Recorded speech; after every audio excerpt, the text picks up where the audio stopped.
Friend Suresh இல்ல பாண்டிச்சேரி போயிட்டு குடிச்சிட்டு ஒரே அமக்கல மட்டும் போலீஸ் ஸ்டேஷன் உட்காந்துருக்காங்க. ஆமாமா கேள்விப்பட்டேன். இப்போ அவங்க வைஃப் தான் இந்த கோர்ட்டு கேஸ்னு அலைஞ்சின்னு பாவம்ல, பாரு அவங்களுக்கு கஷ்டம். சுரேஷோட மாமனார் வந்துக்கிறாங்க கரெக்டா, பாரு ஊர்ல இருந்து வந்து அவங்களுக்கும் இப்ப கஷ்டம் இல்ல.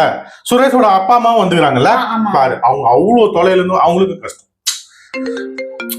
சுரேஷோட அண்ணன் ஃபேமிலி வந்துக்கிறாங்க கரெக்டா, அவங்களும் வேலையை விட்டு பாவம் வந்து இப்ப இதுல அலைஞ்சிட்டு கஷ்டம். ஒரு கல்யாணம் ஹஸ்பண்ட் எப்படி இருக்கணும், கல்யாணத்துக்கு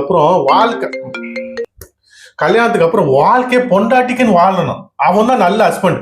அவனுக்குன்னு ஒரு தனிப்பட்ட சந்தோஷம் எதுக்குன்னு கேட்கணும். அப்ப எது கல்யாணம் பண்றான்? என்ன மனுஷன் இந்த மாதிரி யாருங்க போன் எடுத்து பேசிதான் தொலைங்களேன். அது குமார் தாமா. என்னது பண்றாரு? அடுத்த வாரம் கோவா போலான்னு ஒரு பிளான்.